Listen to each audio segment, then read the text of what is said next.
Olá, boa noite. Boa noite para o pessoal que está entrando. Vou esperar um pouquinho. Não sei de onde vocês estão chegando, mas aqui em São Paulo chove muito nesse momento. Espero que a conexão nos ajude. Olá, Nath. Bom, pessoal, não sei se é a primeira vez de vocês nessa live. Sou Lia Riso, sou jornalista, sou socióloga.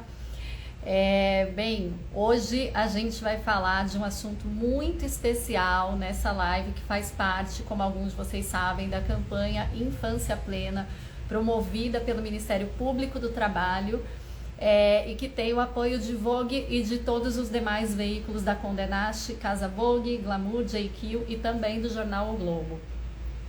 Já faz aí, estamos chegando acho que na nossa quinta live, se eu não estiver errada.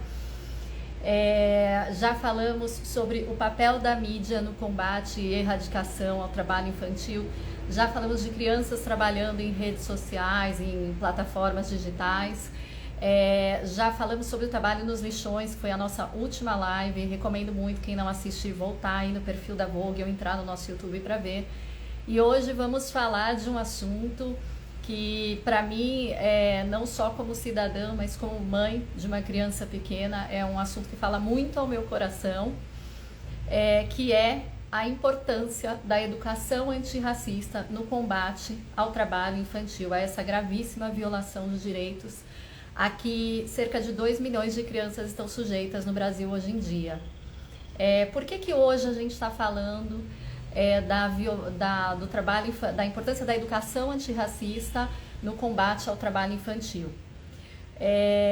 A gente tem desta população apontada pelo PNAD em 2019, de crianças e adolescentes que estão em situação de trabalho infantil, que são aí 1.900.000 crianças, cerca de 2 milhões de crianças. A doutora Ana Maria já está aqui com a gente, pode me corrigir, mas enfim, 60% dessa população de crianças e adolescentes que estão em situação de trabalho infantil é composta, mais de 60% na verdade, é composta por crianças, meninas e meninos negros, né? Esse é o primeiro ponto. E combinada a questão da situação de trabalho infantil, anda ali lado a lado a situação da evasão escolar. Isso também acontece pela falta de uma educação antirracista. 66%, como disse a doutora Ana Maria. Bom, eu vou ver se as nossas convidadas já chegaram aqui, ainda não. Eu estarei hoje muitíssimo bem acompanhada por mais uma dessas procuradoras que conduzem esse trabalho seríssimo, que é a doutora Elisiane Santos, e também estarei com Dé Bastos, minha amiga pessoal, comunicadora, hoje diretora de criação e conteúdo da agência Publicis, e que também, a Elisiane já está aqui, vamos tentar colocá-la. A Dé Bastos, de quem eu estava falando agora, é autora de um perfil por onde eu me informo e aprendo muito, que é o Criando Crianças Pretas. Que convive com alguma criança ou adolescente, ainda não segue, por favor, sigam. Doutora Elisiane, eu vou pedir para você, você conseguiu entrar? Entrou, opa! Vamos esperar a doutora Elisiane aqui aparecer no nosso vídeo. Né? Eu já sem sei imagem por enquanto. Estava com a tela. Agora sim. Agora sim, doutora. Tudo Seja bem? muito bem-vinda. Boa noite, a doutora vem vindo de uma maratona de lives, né? E muito obrigada pela generosidade de encaixar mais essa na sua agenda, que é um assunto muito pertinente. É difícil dentro deste assunto, né, do que é o combate e a erradicação do trabalho infantil, a gente dizer, isso é mais importante ou aquilo é mais importante. Mas definitivamente hoje a gente vai falar de um ponto muito fundamental. Eu vou ver aqui, doutora, se a Dé Bastos já chegou. Vamos ver. Tá bom. Mas assim, imagina, eu que agradeço a oportunidade de estar aqui, porque assim como você falou, para mim também é uma questão de atuação profissional, mas é uma questão da minha vida também, né? Uma questão de uma mãe preta também com uma filha em idade escolar, né? E uma questão de todos nós, como cidadão, como sociedade brasileira, né? Então, assim, sempre que eu puder, eu estarei participando contribuindo com o debate que é tão necessário. A gente precisa cada vez mais de mais pessoas envolvidas, né, de forma efetiva com essa luta e com o combate ao racismo no nosso país, né, com o combate ao trabalho infantil e com o combate ao racismo no nosso país. Que a gente hoje costuma chamar de aliados, né? Que eu acho uma palavra fundamental, mas espero que ela não seja aí como algumas outras banalizadas, né? E hoje, esses dias aconteceu uma coisa muito curiosa comigo, vou contar aqui até porque quem acompanha a Vogue e gosta de assunto de moda, bom, eu recentemente estive num evento e duas amigas que eu gosto muito estavam ali me apoiando em tudo, né? Inclusive na questão do dress code e tudo mais, né? E aí eu escolhi lá uma roupa e escolhi uma camélia para colocar ao lado da roupa. E uma dessas minhas amigas, Lisiane Lemos, outra pessoa que quem não seguir, siga, que é uma pessoa muito atuante na questão do letramento racial, principalmente para nós, pessoas brancas que, enfim, fomos criados e crescemos numa sociedade muito enviesada. E Lisiane me disse: você sabia, as camélias têm um significado muito especial para as pessoas pretas, porque na época abolicionista, ela era um símbolo dos aliados. Então, ou as pessoas brancas carregavam aquilo, né, na roupa, uma camélia na roupa, ou então elas plantavam na frente das suas casas. E aí quem conseguia fugir, né, os escravos que conseguiam escapar, sabiam, a partir desses sinais, que ali estava um aliado, né? Hoje, a gente lugar seguro, um né? lugar protegido. E hoje a gente tem aí uma série de outras formas de se aliar, de se posicionar, de lutar efetivamente. E talvez a mais básica delas seja investir na educação antirracista. Doutora, estamos aqui conversando, eu estava aqui de olho no computador, que a Dé Bastos, como eu disse aqui em São Paulo, não sei se você pegou quando você chegou, está chovendo demais, demais. Tinha caído a força aqui em casa, voltou, daqui a pouco vocês vão ver que tem os raios, e a Dé tá me dizendo que ela acabou de entrar em casa e que acabou a energia. Ela tá aqui, ó, vamos aceitar a Dé. Mas eu imaginei que ela ia estar nesse perrengue, né, gente? Todos nós. Eu desci correndo pegar minha filha, mas enfim. Fazendo um Dé, esforço. querida! Boa noite!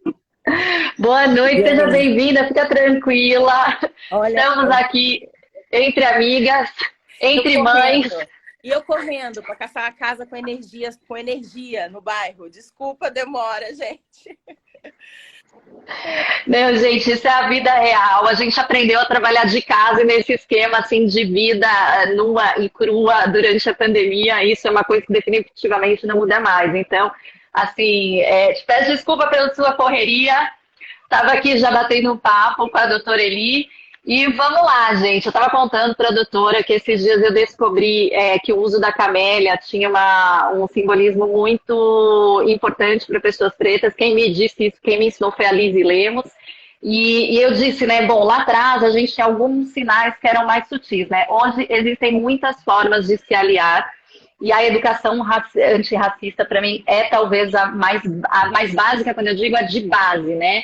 Porque, para quem chegou agora, incluindo a Dé, a gente já tinha feito aqui uma introdução dizendo, né, que nessa situação, que de novo é gravíssima, é de violação de direitos básicos fundamentais de crianças e adolescentes, que é a situação do trabalho infantil, a gente tem 66% da população de crianças trabalhando hoje formada por meninas e meninos negros, 66% de 2 milhões. É muita coisa, é uma situação que anda lado a lado com outras questões, como a da evasão escolar. E quando a gente fala da evasão escolar, não é só a criança, ou adolescente, ou jovem adulto deixar a escola. É inclusive ele chegar na escola e não se sentir visto e não se sentir pertencido. E quando uma criança se sente vista, toda a perspectiva de vida dela pode ser mudada. Eu vou passar a palavra para vocês, esse definitivamente não é meu lugar de fala, mas é um lugar que eu quero ocupar como aliada, que eu convido todos que estão nos assistindo e que acompanham vocês a ocuparem também, não só pela questão do trabalho infantil, mas principalmente por conta dela.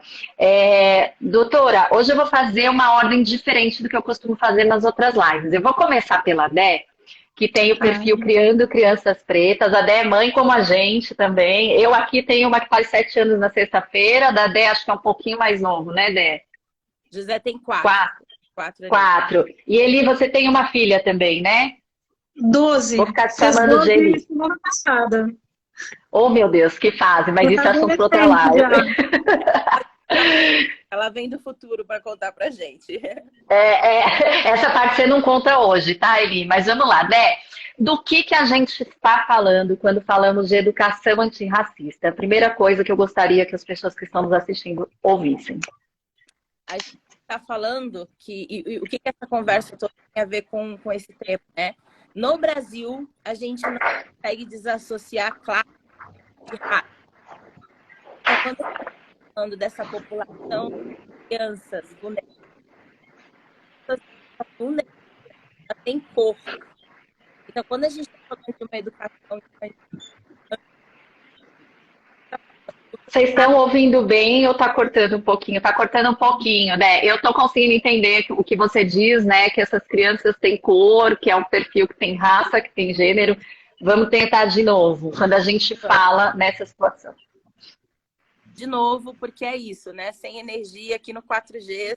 Vamos lá. Se vocês estão vendo, o meu computador tá ligado, tipo, eu tô fazendo o computador à luz. Mas vamos lá.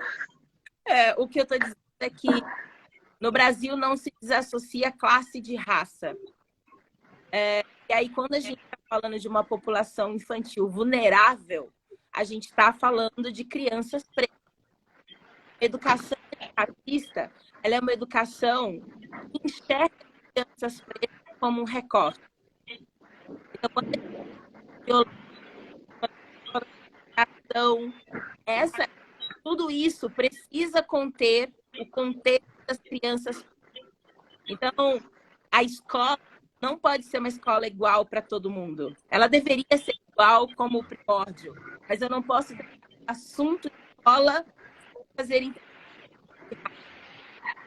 Tá cortando um pouquinho, mas eu consegui entender e eu vou pegar uma parte fundamental, que é o que você falou, né?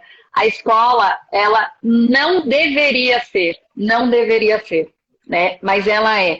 E agora, passando a palavra para a doutora Eli, a gente estava falando um pouco, até antes dessa conversa, o Ministério Público do Trabalho tem feito ações nas escolas, a gente vai ter uma live somente sobre esse assunto no próximo mês, em dezembro, mas eu queria que você trouxesse para a gente, a partir da sua experiência como procuradora, mas também como mãe que teve uma filha num colégio onde existiam esforços antirracistas, embora a gente saiba que ainda é pouco, é uma coisa que está começando. Mas conta pra gente, doutora, por favor.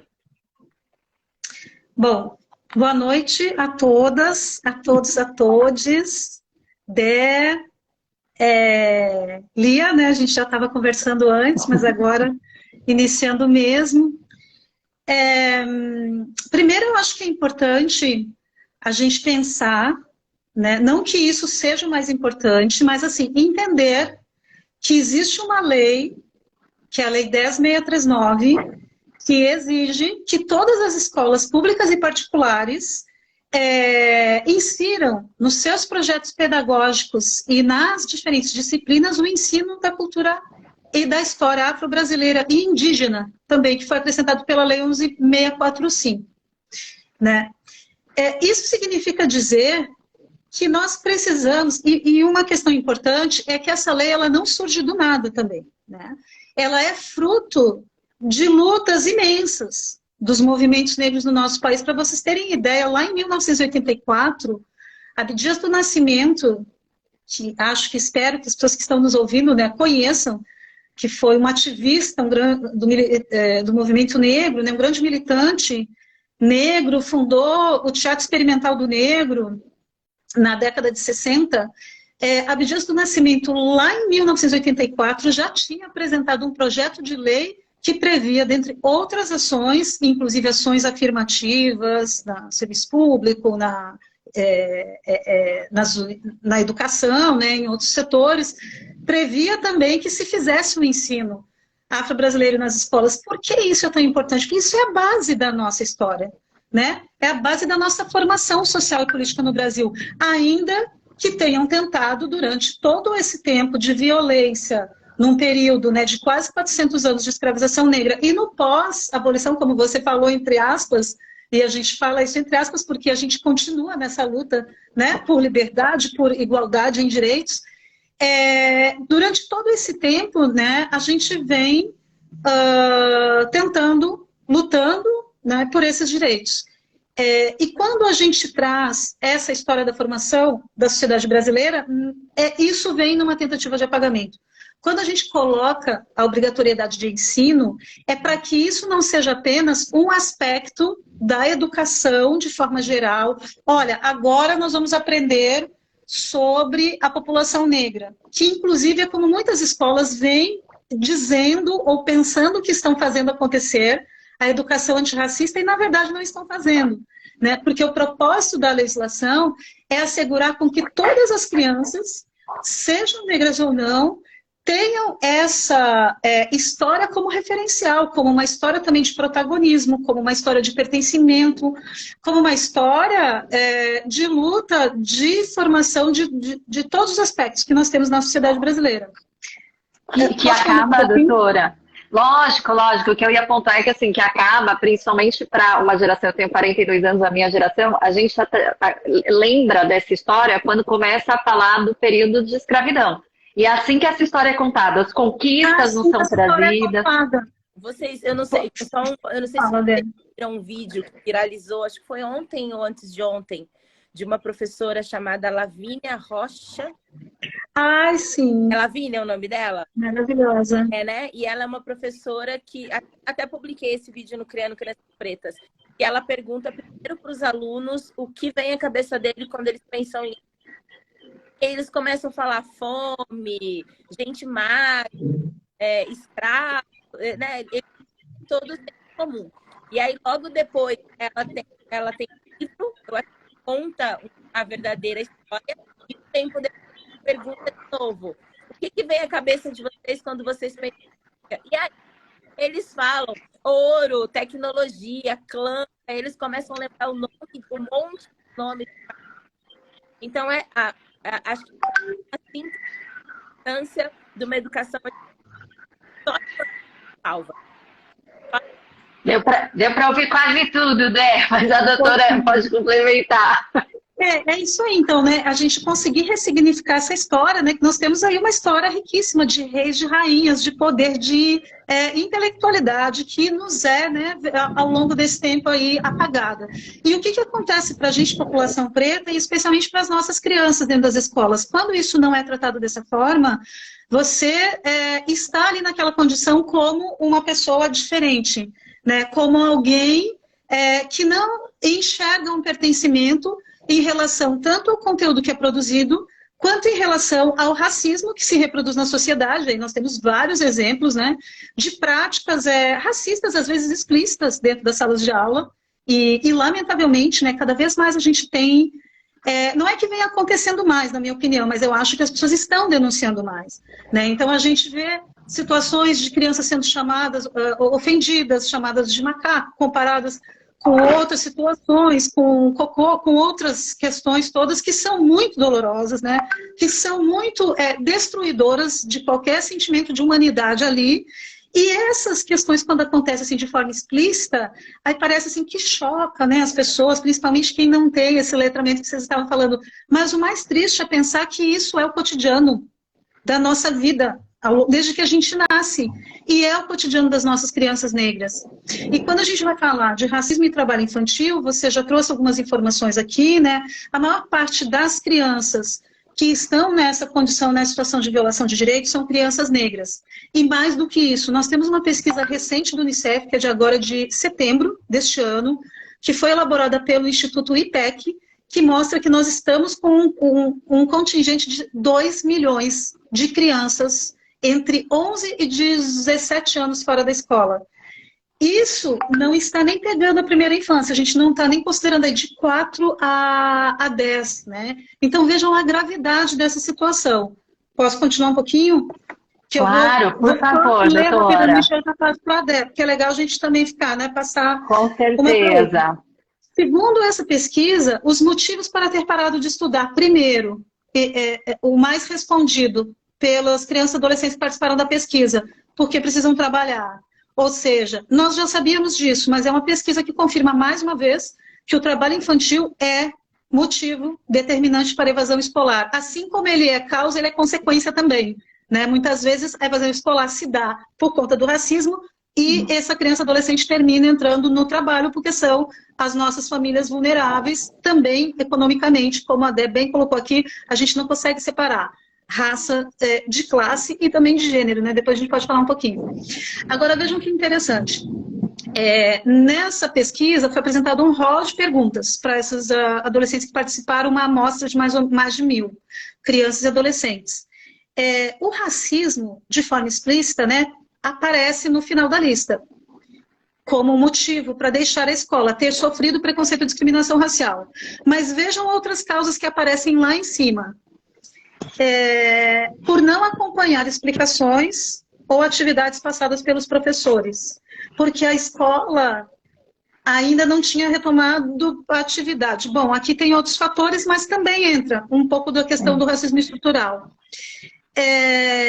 Porque sente que a escola é desinteressante, porque não gostava dos colegas ou professores, porque se sente pouco útil, ou que a escola não é muito útil para aquela criança ou adolescente, porque não se sente acolhido na sua escola. Tem outras questões aqui, por causa de casos de violência e por ter sido vítima de preconceito. Vejam que todos esses outros motivos, embora não falem explicitamente sobre o racismo, está também relacionado. Porque você não se sente presente, você se sente diferente, é aquilo que a gente está falando. Então, o racismo, ele não precisa acontecer na forma de ofensa e na forma explícita. Ele acontece pela ausência de acolhimento, pela ausência de pertencimento, pelo silenciamento do racismo que acontece dentro da escola, que não é tratado como racismo muitas vezes, é tratado só na temática do bullying, e aí você silencia aquela criança negra mais uma vez, né? E todos esses fatores foram apontados aqui por essas crianças e adolescentes que evadiram como causas por ter levado para o abandono da escola. Eu vou passar para a Dé, depois tem mais coisas para a doutora colocou um ponto fundamental também, que é assim, né, gente? Racismo é crime, ponto, né? Então, não é bullying. Né? Bullying é outra coisa. É também, mas é outra coisa, né? Então, assim, e às vezes não só, e faço a minha culpa, às vezes, da forma como a mídia cobre, né? Mas também da forma como os pais minimizam essas situações, né? Dizendo, não, veja bem, ou a escola mesmo tratando como bullying, né?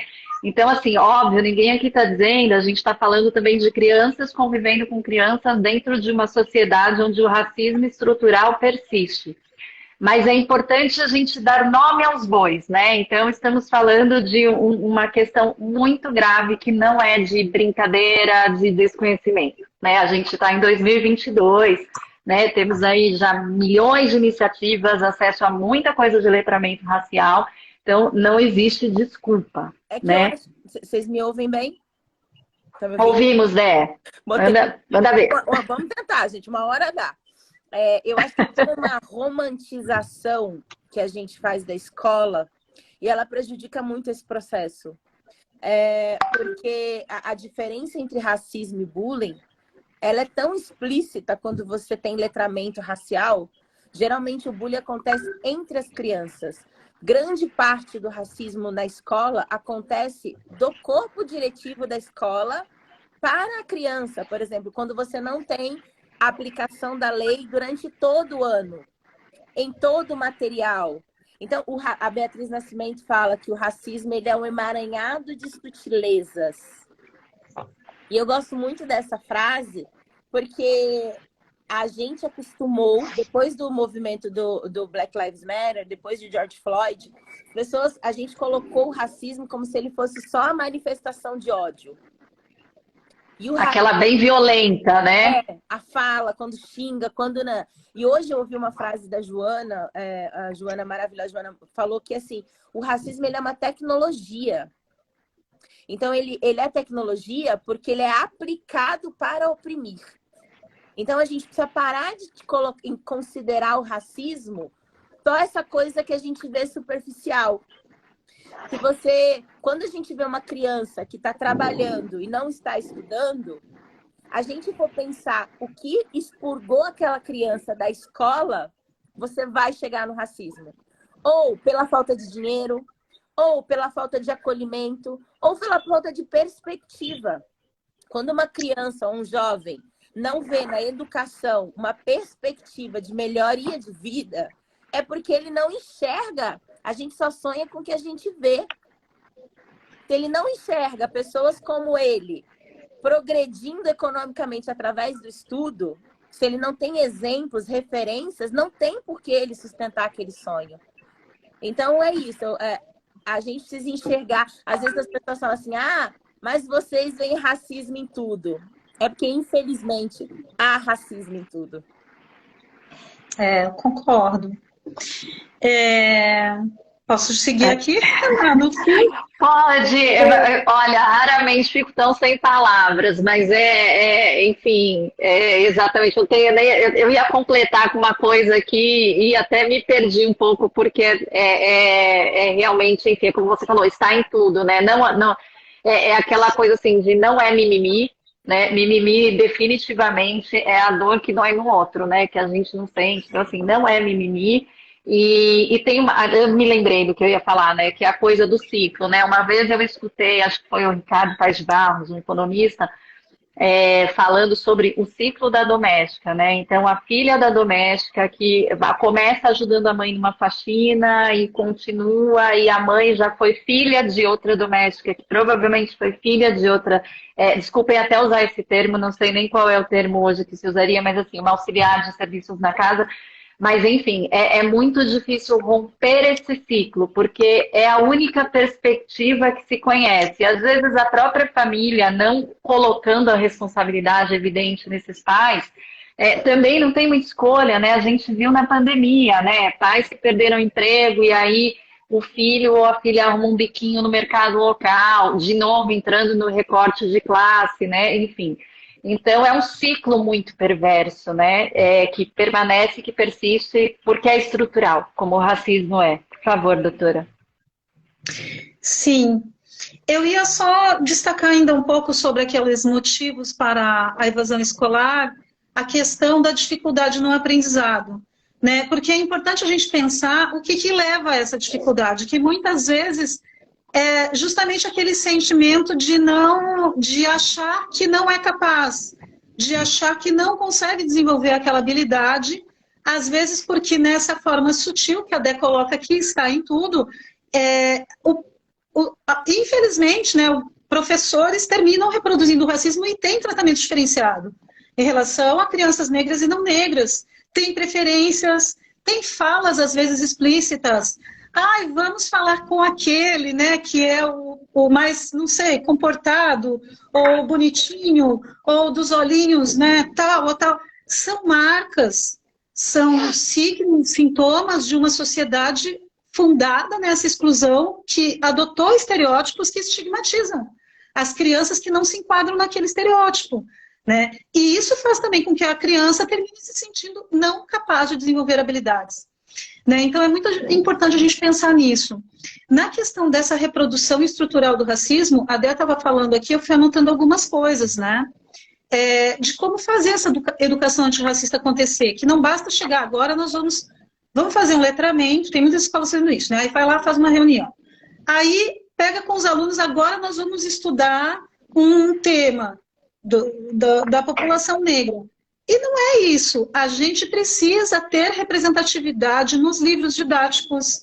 A gente precisa ter textos que ressignifiquem a nossa história, essa história, né, social do Brasil, porque muitos textos que foram produzidos ao longo dos anos, eles estão recheados de racismo. Eles estão marcados por histórias onde só aparecem os colonizadores numa posição de protagonistas e os negros e negras sempre como escravizados, como um povo que não lutou, né, por direitos, como um povo que foi oprimido, enfim, sempre numa condição de violência e de opressão, né, sem sequer prazer, né? inclusive.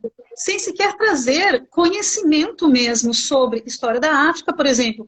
Vocês vejam que é um absurdo isso, acho que a gente ainda não mudou num contexto geral de divisão, né, de divisão de disciplinas. Mas, assim, a história geral que é contada na escola é a história da Europa.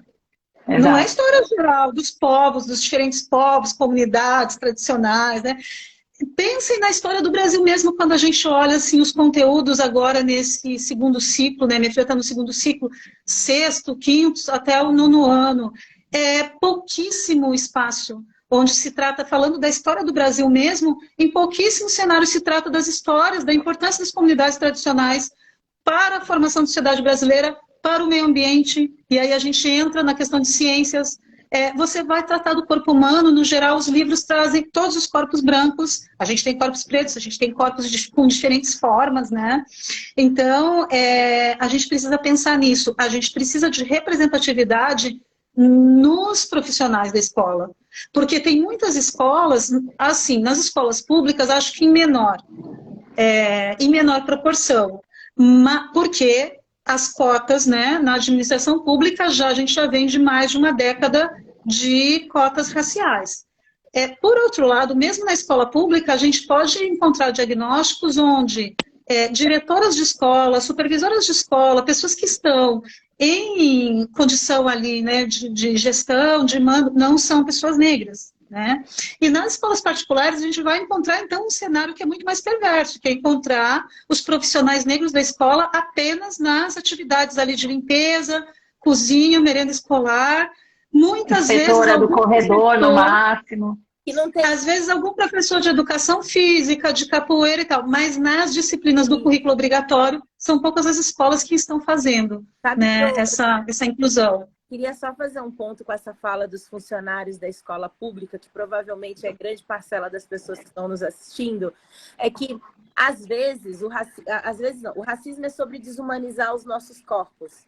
Às vezes, essas pessoas que trabalham na portaria, na faxina, elas nem têm nome. As crianças nem Era o ponto que eu ia colocar, né? As crianças, elas nem reconhecem essas pessoas. Então, é a tia da cantina, é o tio da portaria.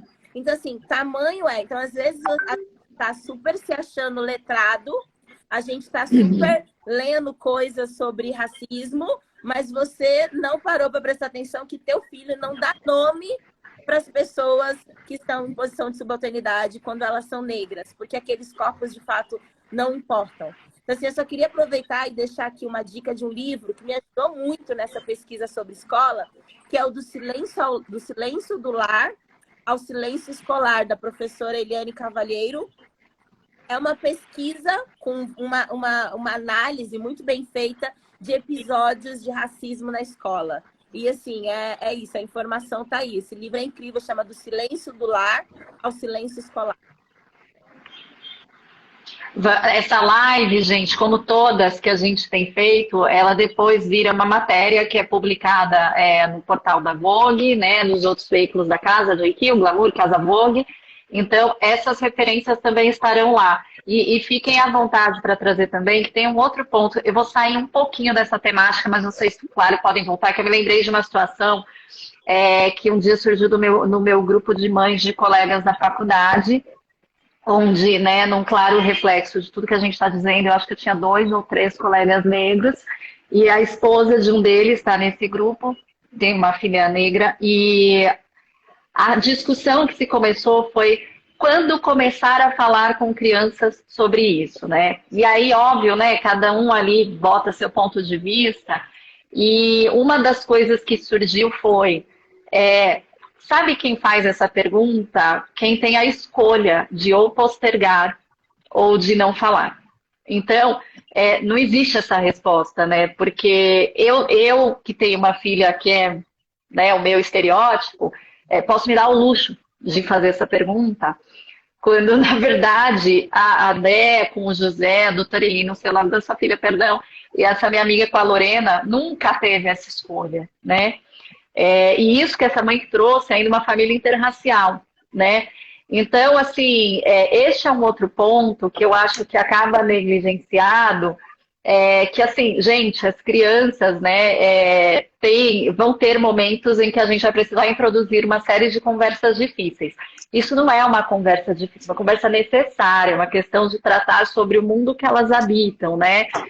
Sobre algo que deveria ser com mais naturalidade. Então, eu queria que vocês trouxessem também essa parte da reflexão. Porque eu confesso que até essa mãe trazer esse questionamento, a minha filha já tinha os livros, né? A gente já tratava de algumas coisas, ela convive com crianças diversas, mas nunca tinha me passado pela cabeça mais essa questão, né? Que a mãe negra, a mãe da criança negra, ela não tem escolha, né? Porque essa criança vai trazer, porque ela vai ser vítima de alguma situação que vai despertar isso nela.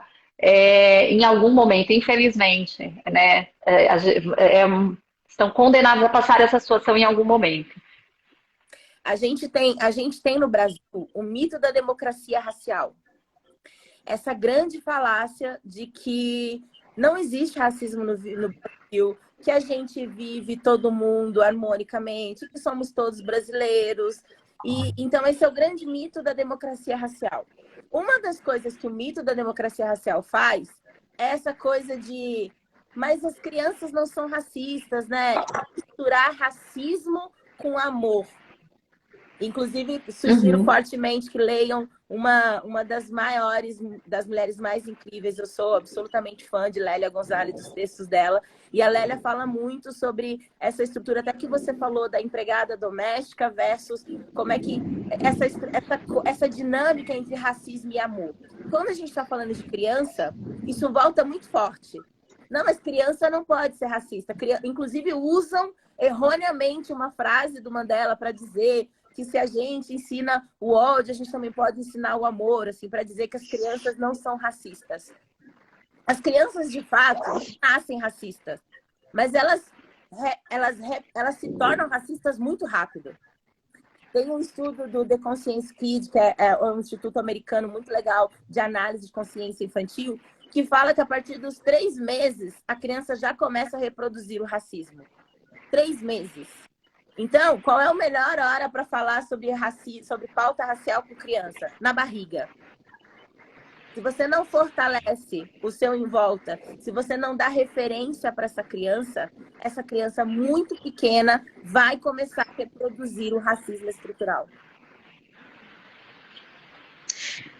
Eu concordo com a Dé, eu acho que não tem idade, né? E eu acho que a gente tem uma falsa ideia também de que as crianças, que criança não pode falar sobre determinados assuntos. Gente, as crianças têm muito mais facilidade e naturalidade do que nós adultos, adultas e adultos para falar sobre temas complexos, sobre temas da vida, sobre diversidade de orientação sexual, inclusive porque elas ainda não têm as amarras que nós temos, de medos, né?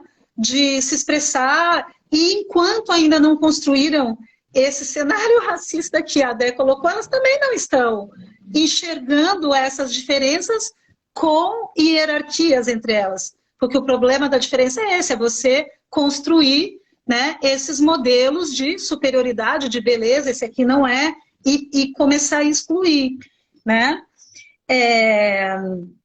A partir disso, eu acho que o que é muito importante é essa vivência, né?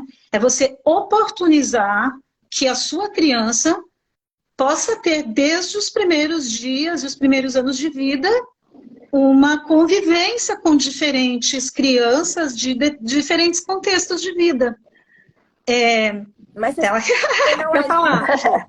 É porque assim, eu queria só de características, né, raciais. Só para eu concluir, porque o que acontece também, uma criança branca que convive apenas com pessoas brancas, ou se ela convive com pessoas negras apenas em condições de subalternidade, ela vai reproduzir aquela situação achando que as pessoas precisam servir a ela. E ela vai fazer isso com as colegas da escola também, né? Então, assim, os pais têm um compromisso, os pais, a família, as mães, os pais, os responsáveis e as responsáveis, né? tem esse compromisso de trazer essa diversidade, mas não só no discurso, porque muita gente está fazendo isso achando que agora eu tenho que ler o letramento, aí nunca pensou nisso, aí de repente começou a ler a Lélia Gonzalez, a Sueli Carneiro, a Beatriz viu na rede, ouviu na empresa, né? A empresa tem programa de inclusão, aí lá dentro da empresa faz tudo bonito. Nem lê. Bota uma intelectualidade e a vida da pessoa continua a mesma. Aí a gente está falando de pessoas privilegiadas, brancas. Continua a mesma, frequentando os mesmos espaços, espaços onde não tem pessoas negras, sem estranharem ou sem questionarem. Porque as pessoas não negras, e aí falando um pouco da luta antirracista para quem não é negro, passa também por essa tomada de posição, né? Como a famosa, célebre frase de Angela Davis, não basta não ser racista, tem que ser antirracista. O que é ser antirracista? É se insurgir contra aquela situação. Num espaço mesmo de, não sei, num restaurante, não se perguntar, nossa, vocês não atendem, por que não tem? É muito caro. Então, e aí, quem sabe adotar uma posição? Sabe de uma coisa? Eu não vou mais frequentar esse lugar. Ou eu não vou mais comprar nessa loja. E se questionar sobre os ambientes, né? Porque assim, se você não sente um desconforto quando você olha numa festa, num ambiente da escola, no seu ambiente de convívio, né? Não é normal, não deveria ser naturalizado. Mas eu acho né? Inclusive no seu ambiente de trabalho. Aí, só quero falar uma coisa para não esquecer. Fala, amor. Sim, e o que eu acho também mais importante, que muito pouco acontece, e eu posso falar isso pessoalmente por situações que já vivenciei, com a minha filha e pessoalmente. Quando você passa por uma violência, como é o racismo, e você denuncia, você passa a ser, mais uma vez, violentada. Porque a sua fala, como vítima, ela é posta em dúvida a todo tempo. Inclusive por essas pessoas que muitas vezes acham que estão na posição de aliada. Por isso a gente precisa dessa tomada de posição. É preciso escutar, é preciso dar credibilidade e acolher as pessoas e crianças que são vítimas de racismo. E é preciso tomar partido, sim. E aí vou trazer aqui uma teórica, que a minha amiga que já trouxe várias, vou trazer mais uma, que é a Cida Bento, quando fala do Pacto Narcísico da Branquitude, que ele funciona perfeitamente dentro da escola quando uma criança negra sofre racismo. E isso é muito violento, isso é muito triste, isso é muito duro, e isso nos traz um acúmulo, uma bola, uma sequência de maiores violências, e inclusive a evasão escolar, que vai trazer o sentimento para a criança de não mais querer ir para aquela escola, e muito provavelmente, a depender da condição econômica dela, ela vai diretamente para o trabalho, que é também nosso tema, né, o trabalho infantil. O que eu ia falar é que, assim, provavelmente depois do que eu disser, essa live nem faz mais sentido, porque não tem nada a ver com as crianças. Nada a ver com as crianças. É só sobre os adultos.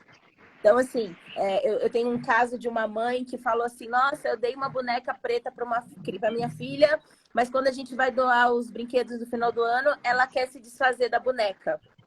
Oh, meu Deus, minha filha não gosta de bonecas pretas. E aí eu falei assim, tá, a boneca, ela precisa ser representação de alguém ou de alguma coisa. Quantas pessoas estão convivendo com você? Quais são os profissionais que você busca que podem representar essa boneca para essa criança? Então, na verdade, não tem nada a ver com as crianças. É sobre como o nosso comportamento reflete nas crianças. A gente usa as crianças porque elas são um lugar onde ainda tem esperança. Mas é sobre os adultos. É sobre como a gente não se responsabiliza pelo racismo, né? Até porque a gente tem mais poder de ação e de escolha. A gente tem poder de ação e de escolha. A gente escolhe pelos nossos filhos. Então, eu queria até retornar essa parte que a doutora Eli falou, né, da coisa que tem algo muito simples, por exemplo. A gente, como uma figura pública, que às vezes vai em evento, vai fazer uma live, vai conversar, 2022, né, gente? Já está mais do que na hora de não ter eventos sem representatividade. Não estamos falando de ter, né, uma pessoa negra, uma pessoa trans, porque isso que aqui a gente não vai entrar nas interseccionalidades, mas a gente sabe que as camadas de violência vão aumentando conforme você faz parte de mais grupos minorizados. Então, você ser uma pessoa trans, uma pessoa homossexual e negra, e questão de classe, é tudo pior, são múltiplas camadas de violações que você está fadado a sofrer. Mas, enfim, tem isso muito simples, né? Foi convidado para participar de alguma coisa e não tem diversidade, tem que dizer não, gente, né? E isso se aplica a outras escolhas que a gente pode e deve fazer. Esse é um ponto. Outra coisa que eu queria colocar aqui, e até parte de uma experiência pessoal que eu vivenciei, né? A gente está falando muito sobre crianças e jovens e adolescentes, e jovens adultos eu incluiria nesse caso, né? Porque ali pelos 17 anos eles começam a ser tratados como jovens adultos. E estamos falando de escola, de educação, né? Então, assim, tem uma questão que a gente não vai conseguir abraçar, que são as questões de políticas públicas, de cobrar que leis sejam aplicadas. Mas tem o nosso de cada dia que a gente pode fazer de alguma forma. E quando você, por exemplo, vê algumas pessoas resolvendo ajudar, eu vou usar essa palavra patrocinar, mas não é exatamente isso, que alguém, numa situação desfavorecida, possa ter um acesso que ela não teria sem a sua ajuda. Então, por exemplo, não é colocar essa pessoa na escola, não é ajudar a funcionária a conseguir uma bolsa para a filha, porque escola, gente, precisa de livro, vai ter o passeio da escola, vai ter outras questões para incluir que não são contempladas. Então, quando a gente fala de ser aliado, estou trazendo essa situação que, assim, não é fazer o básico, né? Que é trazer mais gente para o seu convívio, que é prestar atenção no seu ambiente, que é fazer mais escolhas. Existe e precisamos ir além. Né? Eu vou passar de volta a palavra para você, doutora. Só vou comentar com vocês que a gente está aqui nos 40 e tantos minutos de live. Se vocês tiverem disponibilidade, eu gostaria de ficar mais um pouco, passar um pouquinho do nosso tempo, porque a gente teve as questões da Dé, chegou aí correndo, agora a gente está ouvindo. Então, se vocês estiverem dispostas, a gente fica mais um pouquinho aqui, estiverem dispostas e disponíveis, tá, gente? Mas vamos lá, que eu acho que ainda tem coisa para falar. Para você, sempre. Para mim, ok. Até porque está passando muito rápido, né? Sim, tá passando. A gente já sabia que isso ia acontecer, né, doutora? Bom, a gente já sabia, mas vamos lá. Das políticas públicas, e voltando um pouco para o trabalho infantil e a conexão, né, entre trabalho infantil e racismo, acho importante também a gente deixar isso assim destacado, que a permanência da criança na escola, a permanência com frequência e aproveitamento, né, claro, ela é fundamental para a prevenção ao trabalho infantil, né, e claro que a gente está falando aqui das condições das famílias mais vulnerabilizadas. Isso juntamente com outras políticas públicas, né, que você mencionou, porque a gente não dá conta só com essa estratégia, com essa medida, por isso o trabalho infantil é uma questão muito complexa da sociedade, né? A gente precisa de políticas de trabalho, de geração de renda para as famílias, para as mulheres negras, porque é um grupo que aí, trazendo interseccionalidade também, é mais afetado pela condição de trabalho precarizado. Em muitas famílias do trabalho infantil, nós temos essa composição de mulheres mães solo, que é um problema nosso também, né? Quer dizer, problema nosso não mas muitas famílias monoparentais, né? Exatamente. Da solidão da mulher negra. O que eu queria colocar é que a gente tem essa esfera de atuação e atribuição do Ministério Público também, né? Do Ministério Público do Trabalho. E aí, pensando nas questões que acontecem dentro da escola, tanto relacionadas à vulnerabilidade das famílias, quanto a essa não implementação da Lei 10.639, elas podem e devem ser denunciadas, né? Não só os casos de racismo explícito, que terminam indo para a esfera da atuação criminal, né? E às vezes não vai, porque também é um ambiente onde há muitas dificuldades ali de levar essa situação adiante, mas eu vejo também como um ambiente, uma possibilidade de esclarecer aqui a sociedade e as famílias, principalmente estão nas escolas, para fazerem essas denúncias, né? No Ministério Público Estadual, que é quem fiscaliza o cumprimento da Lei 10.639, né? Então, assim, claro, e de repente vai dizer, mas se já tem a missão de fiscalizar, por que não faz? Ou será que não está fazendo? Deveria estar fazendo. Mas no momento em que as denúncias chegam, quanto mais denúncia chega, também é uma forma de cobrar, né? Olha, Ministério Público estamos cobrando a implementação da lei. Na minha escola não tem professores negros. Na escola da minha filha sofreu racismo e eles não sabiam como lidar com a situação. Não tem uma... Doutora, isso vale para a escola pública e para a escola particular? E para a escola privada? Perfeito. E do ponto de vista do Ministério Público do Trabalho, essa denúncia chegando a nós, a gente também tem aí uma possibilidade de atuação no que diz respeito às contratações de profissionais, né, negros e negras, verificar como que está essa questão na escola, verificar numa situação de racismo o quanto também os trabalhadores, porque a nossa atuação é do ponto de vista do trabalho, né, o quanto os trabalhadores e trabalhadoras são impactados por essa situação, o quanto essa situação pode se refletir nessa condição de trabalho infantil também, naquela comunidade, naquele território, né? Então, assim, é importante que essas denúncias cheguem. Eu já vou aproveitar e dizer o nosso site aqui, canal de denúncias, que é o www.mpt.mp.br. Nós não atuamos na esfera criminal, mas atuamos em todas as questões que estão relacionadas ao trabalho, condição de trabalho dos profissionais da escola e as questões que envolvem, de alguma forma, essa situação de trabalho infantil. Eu acho que é interessante, doutora, até falar sobre a lei. Eu me surpreendi muitas das vezes em que fui a colégios, quando fazia consultoria nas escolas, e as escolas, o corpo diretivo da escola não conhecia a lei. Então, acho que é interessante a gente falar de como a lei 10.639, depois foi atualizada com a lei 10.635, que era justamente, ela diz que a cultura afro-brasileira e indígena precisa estar em todo o universo escolar, das escolas públicas e privadas. Então, assim, muita gente desconhece a lei. Quando conhece, acha que é só para a escola pública. Então, você vê, às vezes eu sinto que a gente está lá na frente falando sobre outras pautas e a gente tem que dar 10 passos para trás. A lei está fazendo quantos anos, doutora?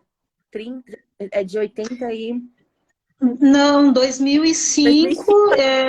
2005. A lei... 2009 depois. Então, a lei está fazendo... a lei já tem aí mais de 10 anos. 84 foi um primeiro projeto. O primeiro projeto, isso. Mas a conversa está desde 84.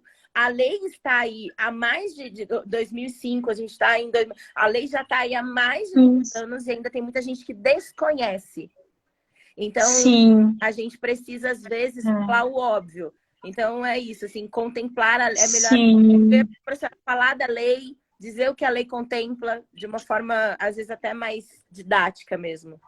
Sim. E aí, pegando o gancho aqui, falando um pouco mais da nossa atuação, a gente também tem a atuação direcionada à exigência, né, de políticas públicas, que é da responsabilidade do município.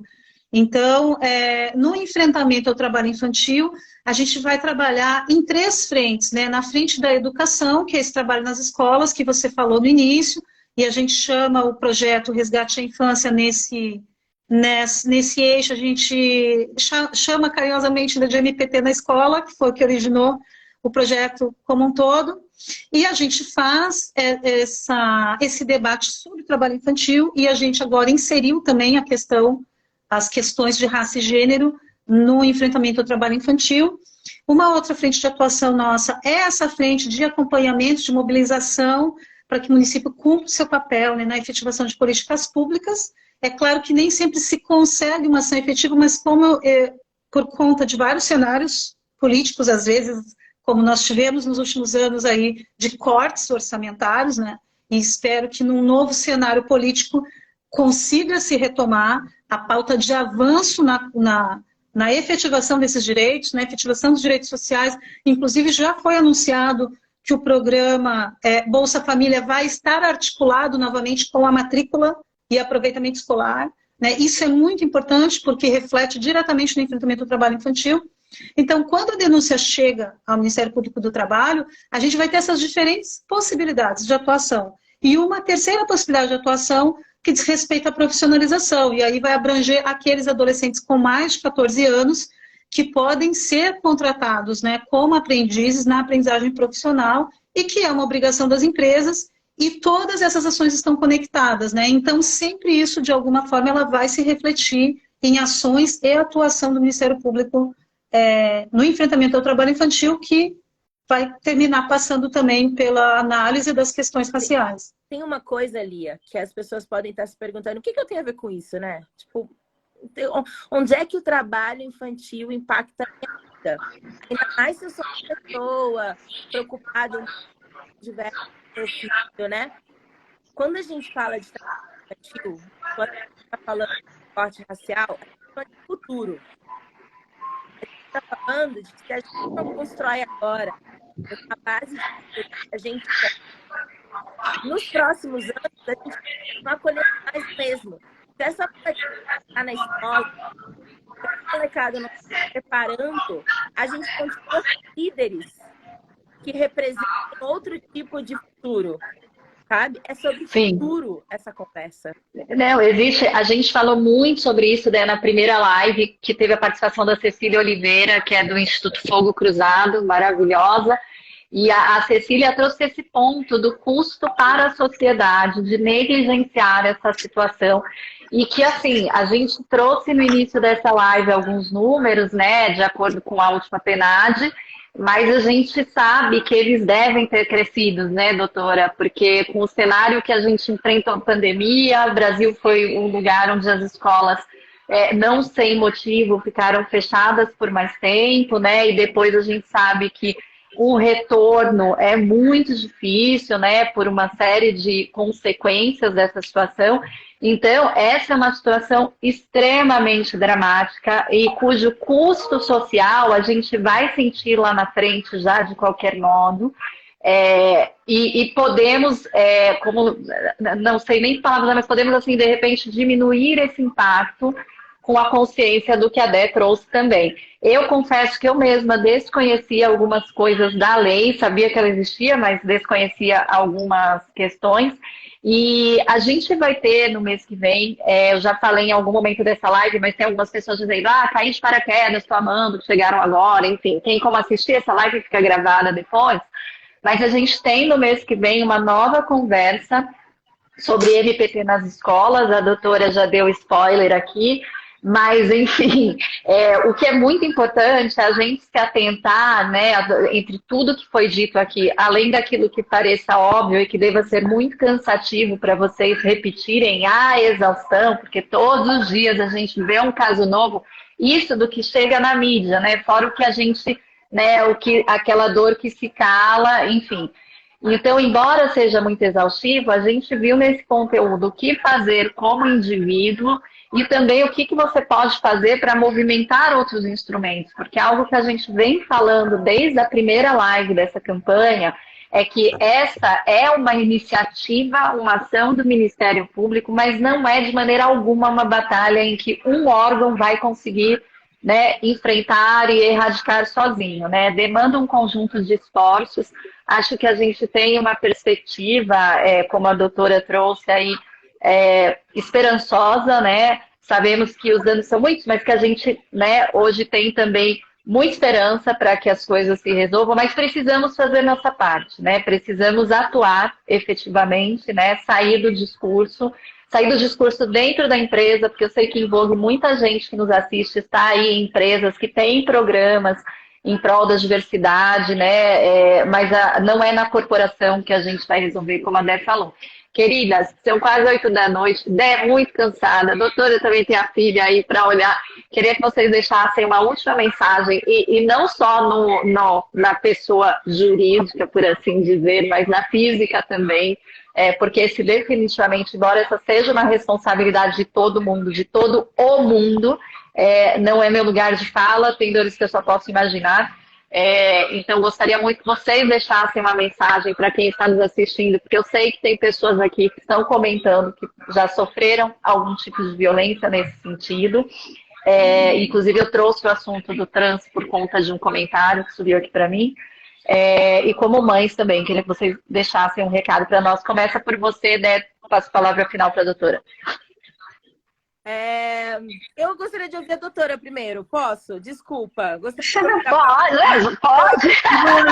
Eu aprender com a doutora. É bom, porque a Dé fez uma provocação ali. Eu quero fortalecer a sua fala quando você disse o que as pessoas estão pensando. E aí eu queria trazer a lembrança também, uma frase muito conhecida de nós, que é do Movimento Negro Unificado, e a Coalizão Negra por Direitos reatualizou essa frase nos últimos anos, que que com o racismo não há democracia. E eu diria que também com o trabalho infantil não há democracia, porque nós, como sociedade, estaremos negando o direito à infância para uma parcela da população infantil brasileira. Né? E Uma isso parcela não pode ser grande, né, naturalizado. doutora? Uma parcela grande. Bom, uma parcela grande. E essa violência ela não pode ser naturalizada, porque isso é a própria desumanidade.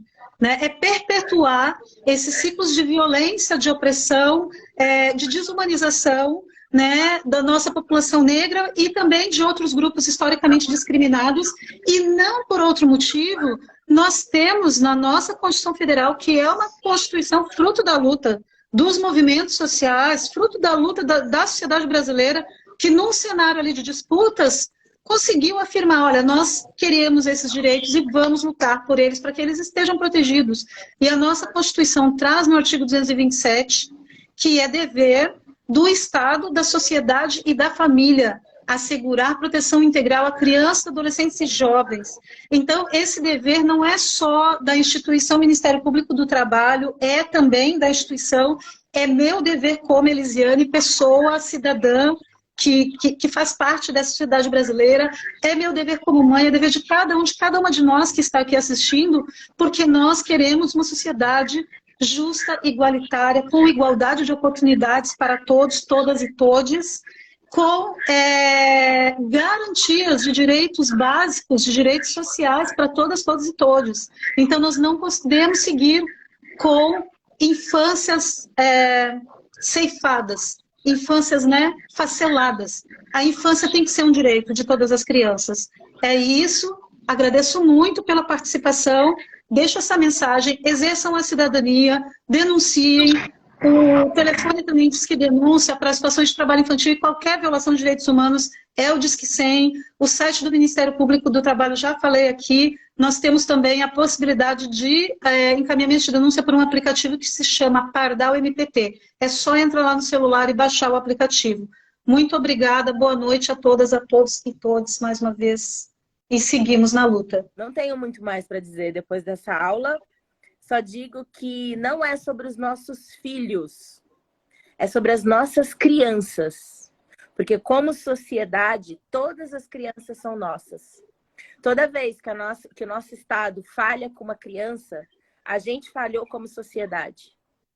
Então, se a gente não sair de um lugar de culpa e ir para um lugar de responsabilidade, se a gente não sair das nossas histórias individuais e entender a importância de um coletivo, a gente não vai construir um futuro diferente do que a gente está colhendo.